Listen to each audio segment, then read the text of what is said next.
Hello, welcome to Players in Exile. My name's Phil, and today I'd like to look at maps in Roll20. Lots of their options, how you set them up, that sort of thing. It's quite an in-depth subject, so I'm going to crack straight on. First up, I would like to talk about the layers that Roll20 offers you. As a GM, on the right-hand side on the toolbar, you'll have a cube icon, and the cube icon will allow you to select one of four layers. You have the map and background layer, you have the objects and token layer, and you have the GM info overlay, and you have dynamic lighting.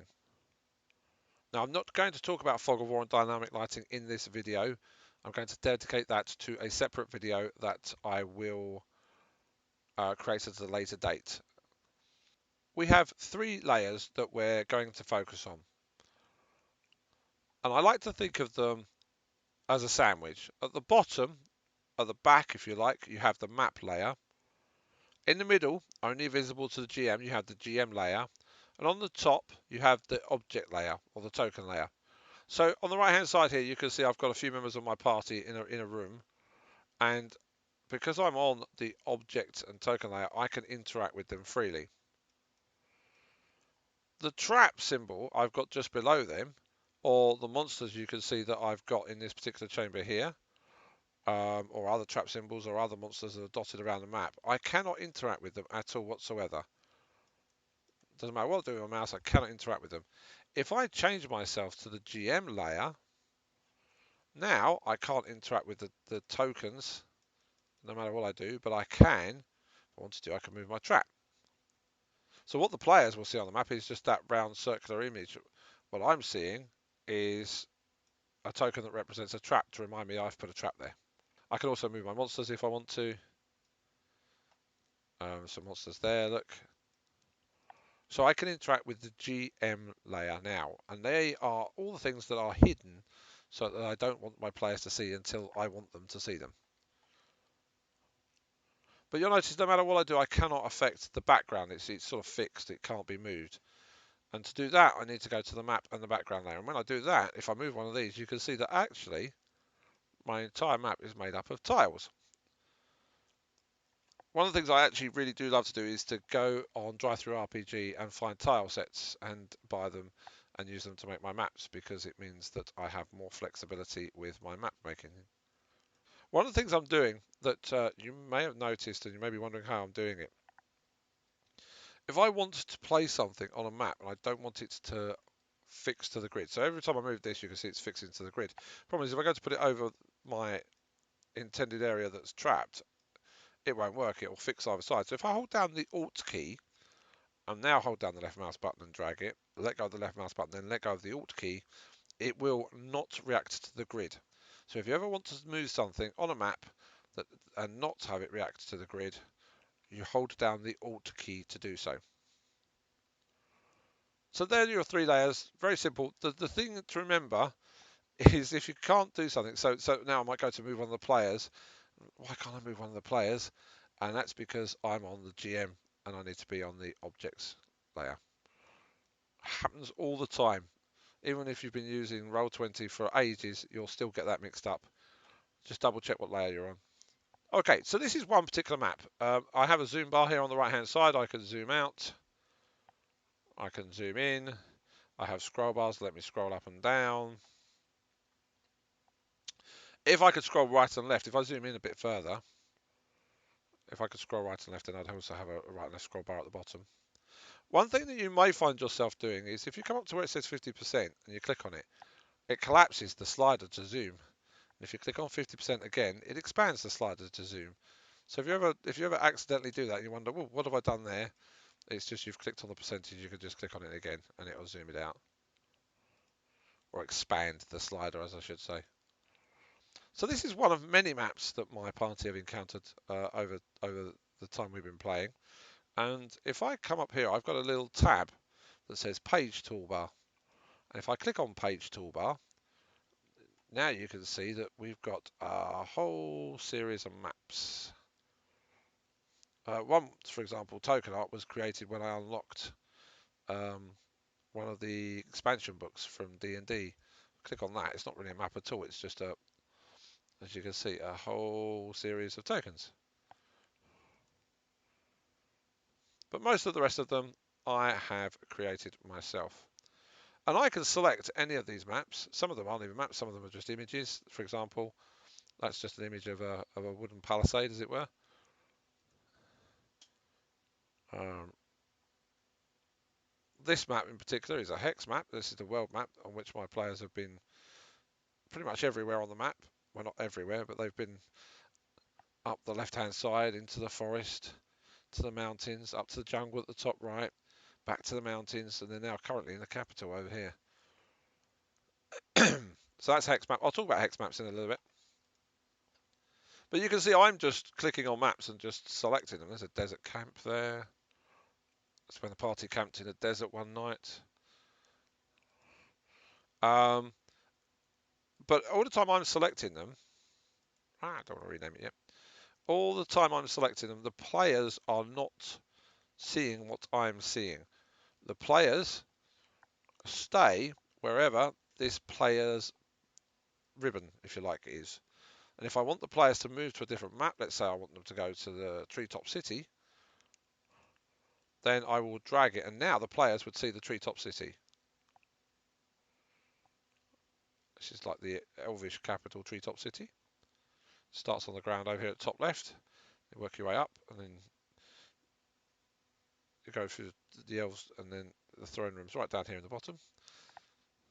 I liked it. Anyway, let's put them back at the haunted house. One thing the eagle eyes of you may have noticed is that I have 3 players. These are their player sort of pictures, if you like, on one map. And I have the rest of them in a group on the other map. And it's because they're currently in a haunted house. And some of them are on the ground floor fighting a whole load of rats that just keep spawning, were-rats in this case. And some of them have gone upstairs to the first floor, so ground floor and first floor, and have been fighting other undeads on that level as well. And so you can actually put your players on different maps. Luckily, Nowhere is actually logged in. So what I can do is I can come down here and I can grab her sort of bar, if you like, that represents her, and I can drag her up here and I can put her on that map. And now Nowhere is going to be viewing that map. Now if I grab her and she's here, put her over here back on players, so she rejoins the main group, she'll now be viewing that map. So the way you select which map, if you want your players to view a different map, maybe they've wandered off and split the party, never a good idea, but the players have a habit of doing this. You can just grab their sort of the bars that represent their name, which will be all across the bottom of your screen, and you can drag them and put them on any map you want. And if you want to then reassemble the party, drag it over and put it on players. Alternatively, you can drag their little artwork from the map they're on, and you can put it on players that way. Either will work. That's a really useful tip. It took me a long time, I would say well over a year before I learnt that. And whoever taught me it, I'm eternally grateful. Okay, so we're on the page toolbar. I've looked at how to select a map, and I've shown you how to move the players around the map. One of the things you'll notice is I've got a lot of maps.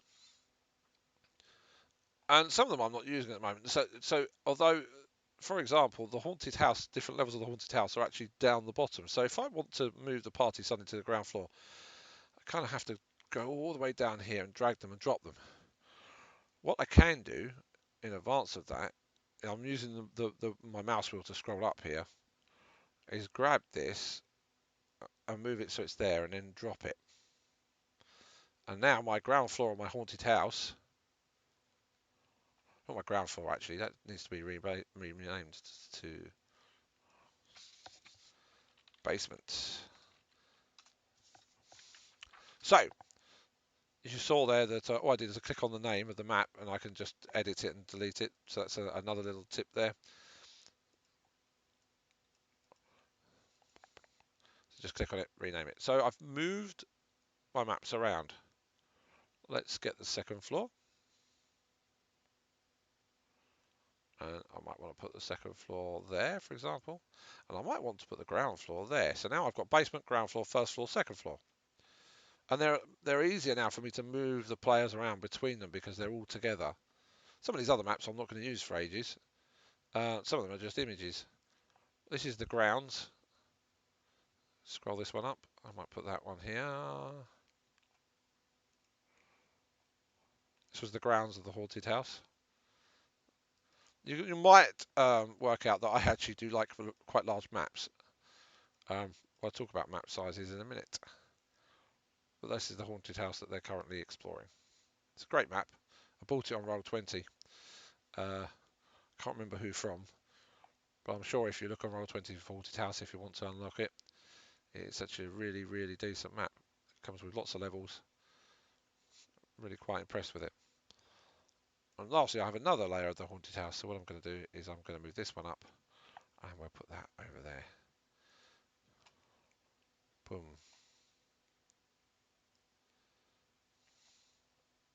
You can see that's fog of ward. I've not revealed any of that. That's mainly just for this layer here, if they ever go right to the top of this tower. Back to where the players are. So that's how you select and move maps around. For each map, you'll notice that when I move my mouse over them, I have three options. I have the ability to delete it, which is a little trash can. I have the ability to copy it, which can or duplicate, as it actually is named there. And I have the map settings. So what I'd like to look at is the page settings. Now this is where you find your dynamic lighting, and as I say, I'm not going to talk about that today. I will make a video about that and hopefully go into some depth about it to enlighten you on how you use it. But what I want to concentrate on for now are the page details. First up, we have the size of the page. So in this case, I've got 20 squares, is what it is. It's 20 squares high and 60 squares wide. Each square is 70 pixels square. I very rarely mess around with my pixel sizes. I usually just change my height and width based on the number of squares I want. You can set the background color. Most of my background colors will be set to white, but some, for example, I suspect this one, no, that's just a black map. I would have thought that one's background would have been black, to be perfectly honest with you. Oh well. This tells you the grid cell distance. So what this is when players measure movement, or you measure movement, or just measure distance on the map, what does each grid cell represent? So in this case, what does each square represent? And it's 5 foot. If we go to my hex map, which is my party's main map, our campaign map if you like, and I go to here, you'll find that I have a grid cell distance of 24 kilometers. That's different to what the Dungeon Master's Guide says you should use. The reason I've used 24 kilometers is because that is supposedly the distance that you can walk in a day without rest. So one hex represents 1 day's worth of walking. In my easy to use grid system, if you've got a horse, then you can travel more hexes. I think it's up to 4. If you've got a horse and cart, that's 2 hexes. But if you're on foot and you're walking, then 1 hex, 1 day's travel. Just makes the system a lot simpler than saying you could travel 24 kilometers in a day, but this hex here is 60 kilometers, which means you can travel 2 and a bit days worth of travel to get across that 1 hex, which becomes very difficult to manage. So I use 24 kilometers. So if I go to the map and I come onto my toolbar on the left hand side and I have well, this is a tape measure. Looks like an upside down Q if anyone asks me. And I select my tape measure and then I go to measure distance. It will tell me the distance in kilometers. So if I want to know the distance between Slumbermouth and the capital city, that's 384 kilometers. If I want to know how wide my map is, 960 kilometers, or 40 hexes. So it takes 40 days to walk across this map. It's not a particularly big map. It was never supposed to be. It was just supposed to be a map with lots of different terrain styles in it. It's got a big desert with sort of dunes and rough rocks. It's got a big mountainous region. It's got a couple of mountainous regions really. It's got a jungle and a marsh. There are marshes on the left, there are woods, there are elven cities, there are dwarven cities in the mountains. You've got a big main river with a capital city that sits on that river. You've got various coastal towns on the left. The right-hand side of the map is very much unpopulated and uncultivated, and that's where you'll find more of the evil, bad stuff. Here, in case you're wondering what this little symbol is here, that's the camp of the king, who is currently preparing for war. But anyway, I digress. Let's go back to a normal map. So we go back to the player's map, and now I go to measure distance. You can see it's measuring it in feet, so the players can go, oh, I can measure distance. I know that if I want to move, let's say 30 foot, I can move to about there. So that's that option. Where are we next? So we've done size. We know that we're using 5 foot as our measurement. Our type is square, but if we wanted to make it hex, we can make it hex vertically or hex horizontally. Hex maps are inherently difficult to set up, but they are possible.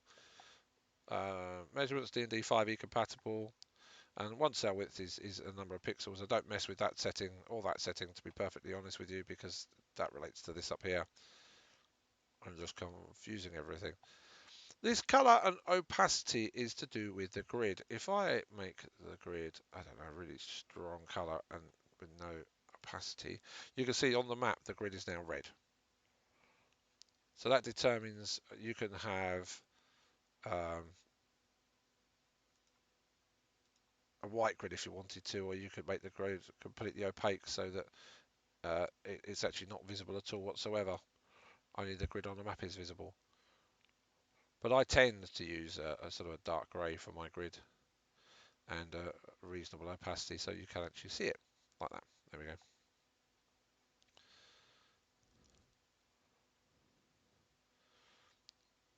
You can also select music to play when you load a map.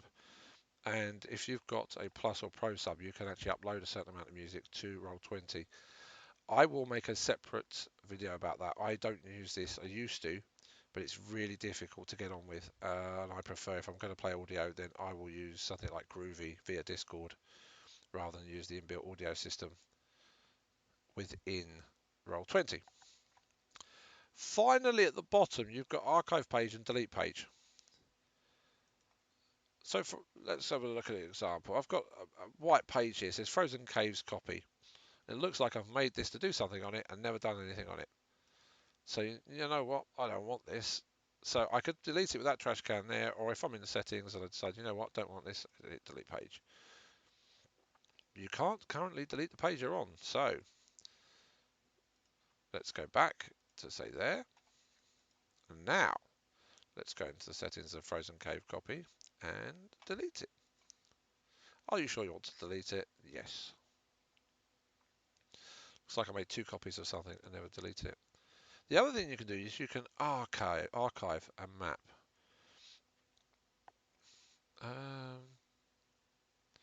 Just trying to scroll down. So I've got a map here called Village Square Copy, which I doubt, to be perfectly honest with you, I'm ever likely to use. So let's go back to here, find that Village Square Copy, and select settings. And just in case I ever want to use it, I'm going to archive it.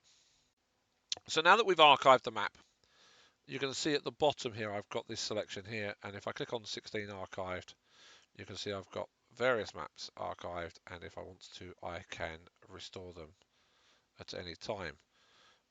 But the idea being is that you don't completely clutter up your map page ribbon, if you like, drop down, don't know what you actually kind of call it. The page toolbar is what they call it. Mine is quite cluttered up, but if you want a tidier map toolbar, you can archive your maps and bring them back as you need to. So for example, I don't think I'll ever go into the temples, not for a long time, so we could archive those. You'll notice that I've got past and future. one thing I did is I introduced a movement in time in that situation, and I split the party over time, and it was fun, and I learnt a lot, and it's not something I will ever do again. If the party ever travel in time, they will travel en masse. It gets very confusing very easily, and they were leaving each other messages, and it was yeah, a little bit complicated. So that's how you archive maps. So we know how to create them, we know how to drag and drop them. Actually, we don't know how to create them. We know how to delete them, we know how to archive them, we know how to move them around. So I think now we learn how to create one. Click on the plus. Nothing happens. That's because what it really usefully does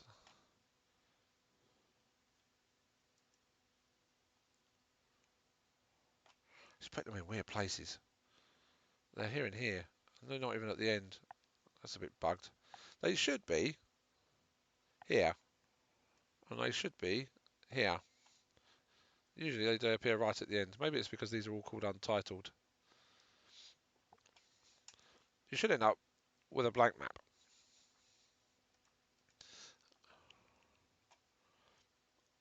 And that map is 25 by 25, 5 foot. Pretty standard stuff, really. The only thing I might do is I might make that darker, because you can see the grid's not particularly very visible, and now the grid is. So I want to create a map here. The map I'm going to use is going to be a lot bigger, so the first thing I'm going to do is make the map bigger.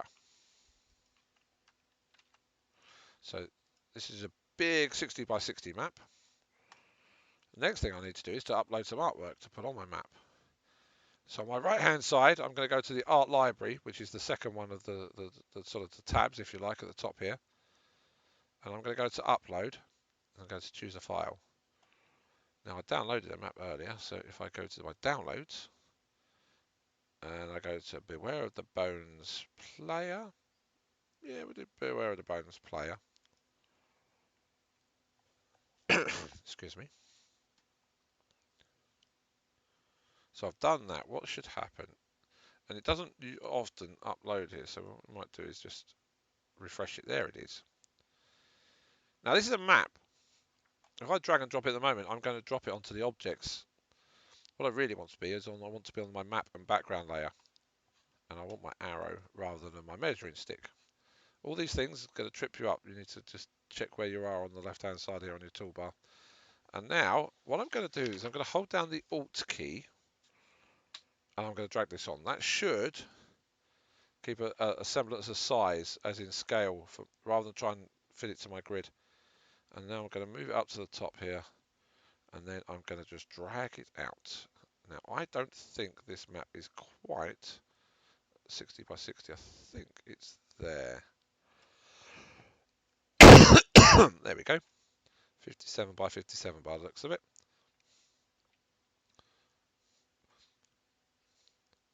So what I could do now I know it's 57 by 57, so I could come back and I could just adjust use these little up and down arrows if I wanted to, or if you're just like me, you're going to type in 57, hit save settings. And there you have a map. Where did I get this map? Random generation on the Don John website. I'll make another video about that at some point. As if you want a quick basic map, Don John is a great way of doing it. So you've got your entrance stairs are here, stairs to another layer are there. Now, another thing is there's obviously sections of this map that are not straightforward to get to, and you may not want your players to see them immediately. And so that's where your fog of war comes in, and that is where my fog of war video will come in when I eventually record it. So that's a quick and easy map. It's a fixed size. I knew how big it was. I'd counted actually the number of squares off camera to make sure I knew how big it was, to make sure I knew how big it would need to be. One of the most difficult things you'll ever do is if you find a map online and it isn't cut to the exact squares, it's sort of maybe cut just like a half square around it. Marrying that up on the map can be fun. I'm actually on the map layer, so I can still move this around. Don't really want to, so just to stop myself doing it, I'm going to go back to objects and tokens.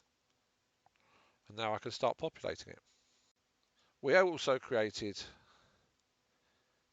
another map square here. Now on this one, instead of dragging a single map item onto the map, let's make it about the same size. So let's make it 60 by 60. And then maybe we looked earlier on at my Egyptian map tiles. So maybe we want to sort of build up an Egyptian map. So I'm holding down Alt again. This time though, I wasn't on the map layer, was I? So I'm going to go to map layer. But now that's not on the map layer, is it? So we can go back to the objects and tokens layer. Select it, right click on it, set layer, map layer. Now it's on the map layer. Now I can't actually interact with it. So I have to be on the map layer, and now I can. Now I have to confess, I have forgotten how many bits squares these are. They are 1, 2, 3, 4. So 1, 2, 3, 4, 5, 6, 8, 9. Oh, they're a sensible 10 by 10.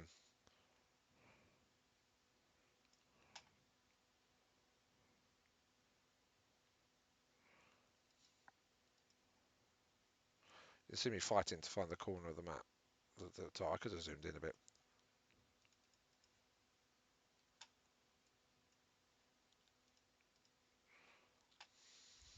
So 1, 2, 3, 4, 5, 6, 7, 8, 9, 10. Now I might think, oh, actually, you know what? I want to move that one back one. And I'm going to drag this one onto here. And have this one lead up to that one. As you do. And then just looking through my options.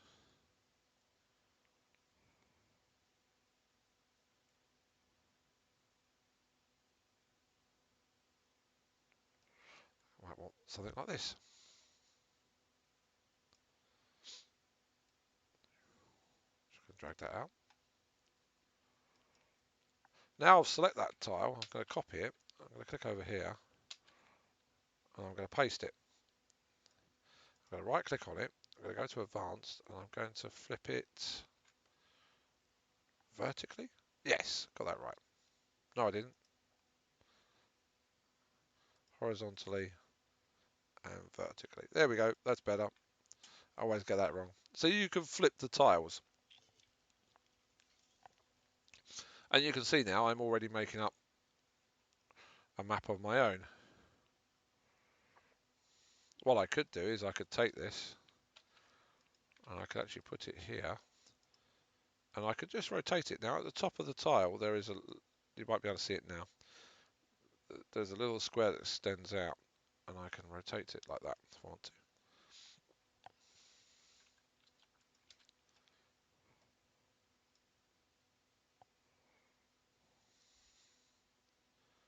And then I'm going to get this wrong again.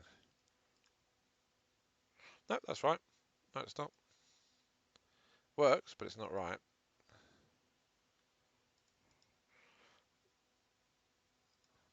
There we go. So you can see I'm already building up a map using my map tiles. And I could carry on until I get to something like I ended up with on my archived maps, which I cannot show you because I've archived them. So let's unarchive one. Let's go to restore the temple.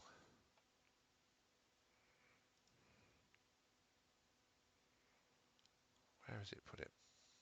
There it is. I'll drop that down here.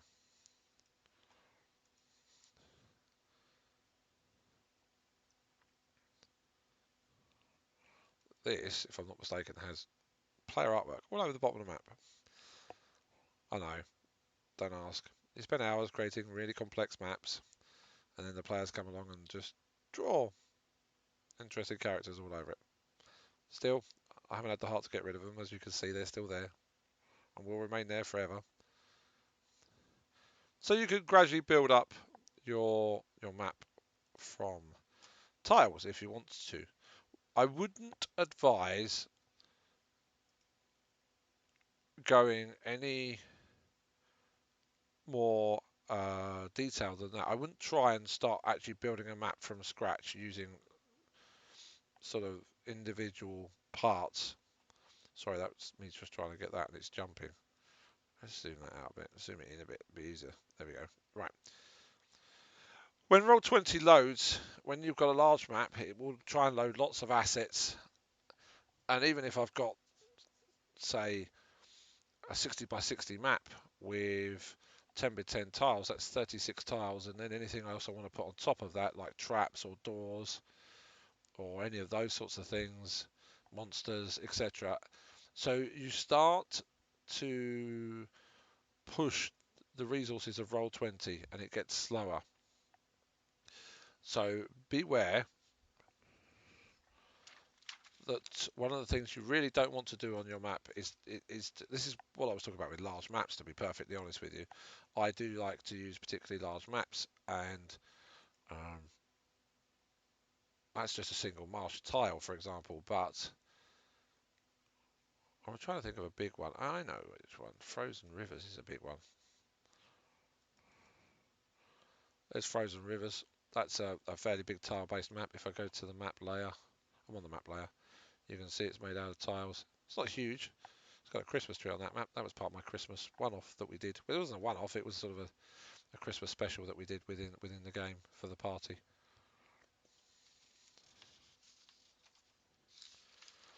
So I hope that has been useful for you.